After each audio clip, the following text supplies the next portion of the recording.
Kolkata doctor case में CBI ने किया चौंकाने वाला खुलासा। उसी रात दरिंदा कई जगह मार चुका था मुंह। जी हां दोस्तों, कोलकाता के डॉक्टर का केस उलझता ही चला जा रहा है। एक तरफ सीबीआई को उन दो के कॉलीग के फिंगरप्रिंट्स भी मिले हैं डॉक्टर बीटी के पास, जो उसके साथ मौजूद थे। बात हो रही है राघव और सौमित्र की, जो कि फर्स्ट ईयर की पीजी ट्रेनी डॉक्टर थे, जो डॉक्टर बीटी के साथ थे। डॉक्टर बीटी उनसे 1 साल सीनियर थी और दोनों जूनियर थे। इन तीनों ने मिलकर उसी रात 12 बजे डिनर किया था और उसके बाद तीनों ने आकर घटना स्थल यानी कि सेमिनार हॉल में नीरज चोपड़ा का जैवलिन थ्रो कॉन्टेस्ट देखा था, ओलंपिक का। और उसके बाद राघव और सौमित्र सामने वाले रूम में, सेमिनार हॉल के सामने वाले रूम में, स्लीप रूम में चले गए थे। तो अब यह माना जा रहा है कि सीबीआई को जो राख और सौमित्र के फिंगरप्रिंट्स मिल रही हैं, तो इसीलिए मिल रहे हैं क्योंकि वो तीनों लोगों ने एक साथ मिलकर डिनर किया था। मामला यहां थोड़ा उलझ रहा है और इसीलिए सीबीआई ने 6 लोगों के पॉलीग्राफ टेस्ट की डिमांड की। पहला खुद संजय रॉय, जिसका पॉलीग्राफ टेस्ट होना है। चलिए बता दें कि आखिर पॉलीग्राफ टेस्ट होता क्या है। दरअसल पॉलीग्राफ टेस्ट एक प्रकार का लाई डिटेक्शन टेस्ट, यानी कि झूठ पकड़ने वाली मशीन के सामने टेस्ट करवाना होता है, जिससे यह पता चलता है कि सामने वाला व्यक्ति झूठ बोल रहा है या सच। तो सबसे पहले संजय रॉय है, जिसका पॉलीग्राफ टेस्ट सीबीआई ने करने को कहा है, और दूसरा है संदीप घोष, डॉक्टर संदीप घोष वर्मर, जो प्रिंसिपल रह चुके हैं आरजी का। हॉस्पिटल में इन पर भी संगीन आरोप लगाए गए हैं प्रिंसिपल पर। इसके बाद राघव और सौमित्र दोनों कॉलीग थे और 1 साल जूनियर थे first year PG trainee doctor BT के साथ। इसके अलावा एक तीसरा जो स्टूडेंट है वो इंटर्न बताया जा रहा है, उसका नाम शुभदीप बताया जा रहा है, और एक हॉस्पिटल का स्टाफ जिसका नाम गुलाम बताया जा रहा है। गुत्थी यहां उलझ रही है कि क्या नशे में धुत संजय रॉय की कद काठी वाला एक नॉर्मल इंसान इतना बड़ा जघन्य अपराध करेगा। 4:03 पर एंट्री थी और ठीक 29 मिनट बाद वह सेमिनार हॉल से बाहर निकलता नजर आया। सोचने वाली बात है। एक धुत आदमी बहुत ज्यादा गठीला शरीर भी नहीं है उसका। संजय रॉय उसने इतनी विवद तरीके से डॉक्टर बीटी के साथ इतना जघन्य अपराध कैसे कर दिया, उसके शरीर पे इतनी सारी चोटें कैसे दी उसने, इतने समय में सोचने वाली बात है।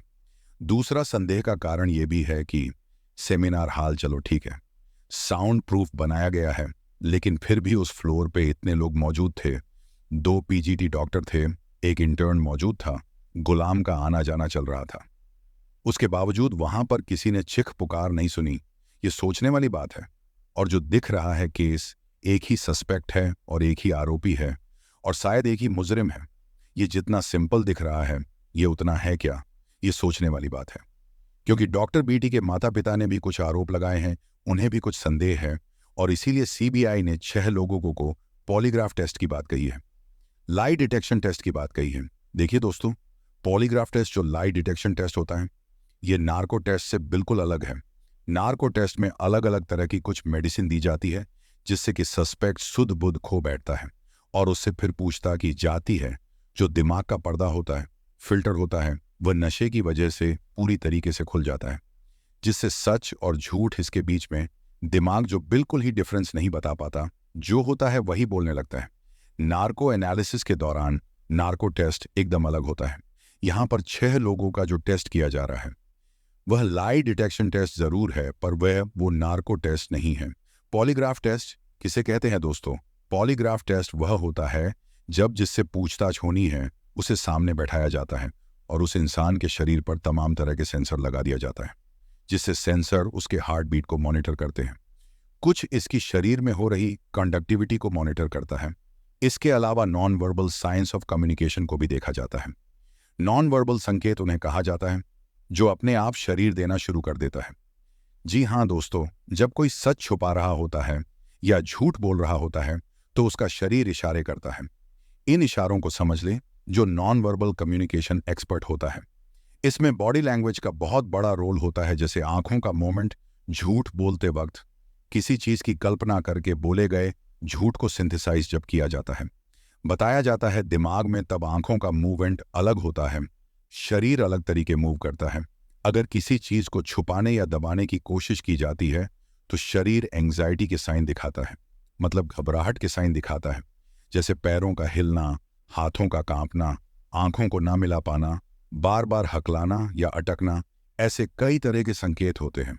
तो ये को पॉलीग्राफ टेस्ट होता है। वो दरअसल इन सारी चीजों को मिलाकर के एक एक्सपर्ट लेता है। पॉलीग्राफ टेस्ट होने वाले इन 6 लोग, जिनका नाम हमने आपको पहले ही बताया है, सीबीआई ने इस केस में एक बहुत बड़ा खुलासा किया है। देखिए, जो मेन सस्पेक्ट है, आरोपी, जिसके बारे में कहा जा रहा है कि यही मुजरिम हो सकता है, इकलौता संजय रॉय, सीबीआई ने यह देखा कि यह व्यक्ति जो है 4:03 में यह व्यक्ति सेमिनार हॉल के अंदर जा रहा है, लेकिन उसके कई मिनट पहले वो इमरजेंसी बिल्डिंग में दाखिल हो चुका था। और कई अलग अलग एंगल से जब सीसीटीवी फुटेज देखा गया, अलग अलग सीसीटीवी फुटेज को खंगाला गया, तो ये देखा गया कि जी व्यक्ति था संजय रॉय, इस सेमिनार हॉल में घुसने से पहले कई अलग अलग जगहों में घुस करके चेक कर रहा था। ये वार्ड में जा रहा था, जबकि ये ऑपरेशन थिएटर के अंदर भी जाता देखा गया है। सीबीआई का यह मानना है कि अस्पताल में एंट्री से पहले कई जो बाजारू इलाके थे जहां महिलाएं पैसे के बदले जिस्म बेचती हैं, वहां घूम कर आया था, पर अंदर जाकर कोई गलत काम नहीं किया था। वहां वह जब हॉस्पिटल में एंटर किया था तो ये मन बना के एंटर किया कि उसे आज कोई भी अकेला मिल जाए तो वह उसके ऊपर हमला कर देगा। चाहे वो नर्स हो या कोई अन्य महिला अकेले में मिल जाए तो वह उसके साथ गलत काम करेगा। इसने मन बना लिया था।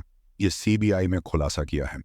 ये ओटी यानी कि ऑपरेशन थिएटर में भी घुसा था, यह सोचकर, क्योंकि ये लगातार उस अस्पताल में आया जाया करता था कि यहां शिकार मिल सकता है। ऑपरेशन थिएटर वो इलाका होता है जहां रात में ऑपरेशन वगैरह कुछ नहीं होता है। ऐसी स्थिति में नर्स कभी कभी वहां जाकर रेस्ट करने लगती है। तो अब ये बताया जा रहा है कि ये मन बनाकर आया था हॉस्पिटल में। और अगर सेमिनार हॉल में डॉक्टर बेटी नहीं होती तो चांसेस ये था कि ये किसी और को भी शिकार बनाता अगर वहां कोई और मिल जाता तो। अगर डॉक्टर बेटी वहां उस दिन अकेले नहीं सोई होती, उसके साथ कोई और महिला होती। और यह भी एक बहुत बड़ा कारण बताया जा रहा है, क्योंकि सेमिनार हॉल में डॉक्टर बीटी का रुकना, इसके पीछे एक बड़ा कारण यह था कि राको और सौमित्र जो जूनियर थे डॉक्टर बीटी के, उसके कलीग थे, वो दोनों मेल थे और एक मेल और फीमेल वाली बात आ जाती है। तो डॉक्टर बीटी ने सेमिनार हॉल में रेस्ट करने का सोचा और स्लिप रूम में राको और सौमित्र चले गए थे। तो अगर कहीं वहां 2 लोग भी होते तो ये संजय रॉय वहां पर किसी प्रकार का जघन्य अपराध करने के बारे में नहीं सोचता। यहां पर यह बात समझ में आ रही है। जिस साइकोलॉजी के साथ में संजय रॉय अंदर घुसा था, वो मन बनाकर आया था एक जघन्य अपराध करने का। और दोस्तों, आपको बता दे कि चांसेस ये भी है कि पहले भी ऐसा कर चुका है।